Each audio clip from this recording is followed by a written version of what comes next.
Bank account வச்சிருக்கக்கூடிய ஒவ்வொருத்தங்களுக்குமே RBI அதாவது reserve bank of India இப்போ ஒரு அதிரடியான மகிழ்ச்சியான அறிவிப்பை வெளியிட்டிருக்காங்க. எஸ்பிஐ பேங்காக இருக்கட்டும், இல்லை Indian bank, IOB bank, Canara bank, PNB bank, Bandhan bank, HDFC, இந்த மாதிரி அனைத்து பேங்க்குக்கும் ஏற்ற மாதிரி தான் ஆர்பிஐ இந்த முக்கியமான அதிரடி அறிவிப்பை இப்போ வெளியிட்டிருக்காங்க. ஸோ இதில் என்ன வகையான மகிழ்ச்சி அறிவிப்பு வந்திருக்கு, யார் யாருக்கெல்லாம் இது ரொம்பவே ஹெல்ப்ஃபுல்லாக இருக்கும் அப்படிங்கிறத பார்த்தோன்னா முழு விவரங்களை இந்த வீடியோவில் தெளிவாக நம்ம பார்க்க போகிறோம். நீங்கள் இப்போ தான் டிடி தமிழ் அப்டேட்ஸ் சேனலை முதல் முறையாக பார்க்குறீங்க அப்படின்னா சப்ஸ்கிரைப் பண்ணாதவங்க இப்போவே சப்ஸ்கிரைப் பண்ணிக்கோங்க. அண்ட் கூடவே பக்கத்தில் வர பெல் ஐக்கோனையும் கிளிக் பண்ணி ஆல் அப்படிங்கிற ஆப்ஷனை செலக்ட் பண்ணி வச்சுக்கோங்க. ஸோ அப்போ தான் நம்ம அடுத்தடுத்து போடக்கூடிய அனைத்து புதிய தகவல்களும் உங்களுடைய மொபைலுக்கு உடனே நோட்டிஃபிகேஷனாக வந்து சேரும். அண்ட் வீடியோக்குள்ளே போகிறதுக்கு முன்னாடி இந்த வீடியோ உங்களுக்கு பிடிச்சிருக்கு அப்படின்னா லைக் பட்டனை கிளிக் பண்ணி லைக் பண்ணிக்கோங்க. பேங்க் அக்கௌண்ட் வச்சிருக்க நம்ம எல்லாருக்கும் ரொம்ப நாளா இருந்த ஒரு பெரிய தலைவலிக்கு reserve bank of India RBI கொடுத்திருக்க சூப்பரான ஒரு மாத்திரை அப்படின்னே சொல்லலாம். உங்க லைஃப்லயும் இந்த சம்பவம் கண்டிப்பா நடந்திருக்கும். அதாவது அக்கௌண்ட்ல ஒரு 1000 ரூபாய் இருக்குன்னு தைரியமா விட்டுட்டு ஒரு 4-5 மாசம் கழிச்சு மாச கடைசியில காசு இல்லாதப்போ ஏடிஎம் போய் கார்டை போடுவோம். அப்ப காமிக்கும் இன்சஃபிஷியன்ட் பேலன்ஸ் அப்படின்னு மெஷினில் காமிக்கும். ஸோ இதை பார்த்ததும் என்னடா அப்படின்னு பேங்க்ல போய் பாஸ்புக் என்ட்ரி போட்டு பார்த்தா அந்த 1000 ரூபாயையும் மினிமம் பேலன்ஸ் ஃபைன் அப்படின்னு சொல்லி பேங்க் முழுசா எடுத்துருவாங்க.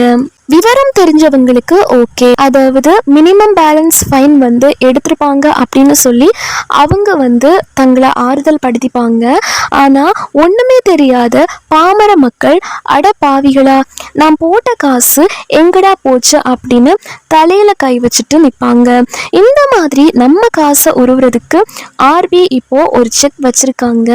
இந்த மினிமம் பேலன்ஸ் அபராதத்துக்கு ஆர்பிஐ என்ன புது ரூல் சொல்லியிருக்காங்க அப்படின்னா ரூல் நம்பர் 1, அதாவது நீங்க ஒரு பேங்க் அக்கௌண்ட்டை யூஸ் பண்ணாமலே விட்டீங்க, ஒரு 2 வருஷமா அதுல காசு போடவும் இல்லை எடுக்கவும் இல்லைன்னு வைங்க, அதை பேங்கிங் பாஷையில செயலற்ற கணக்கு அதாவது டோர்மேண்ட் அக்கௌண்ட் அப்படின்னு சொல்வாங்க.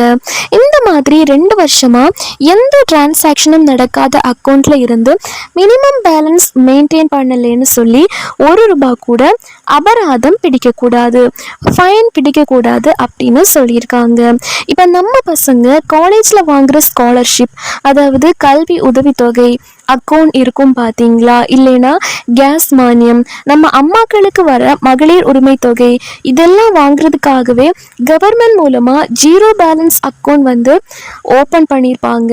ஸோ இந்த மாதிரி அக்கௌண்ட்ல 2 வருஷமா நீங்க எந்த பரிவர்த்தனை பண்ணலைன்னா கூட அது செயலற்ற கணக்கு டோர்மேண்ட் அப்படின்னு பேங்க் முத்திரை குத்த கூடாது, அது ஆக்டிவா இருக்கிற கணக்கு தான். அது மட்டும் இல்லாம இது ஜீரோ பேலன்ஸ் அக்கௌண்ட் அப்படிங்கறதுனால இதுல மினிமம் பேலன்ஸ் அபராதம் வசூலிக்கவே கூடாது அப்படின்னு சொல்லியிருக்காங்க. சரி, அந்த 2 வருஷம் யூஸ் பண்ணாத அந்த அக்கௌண்ட்டை மறுபடியும் ஆக்டிவேட் பண்ண போறீங்கன்னு வைப்போம்.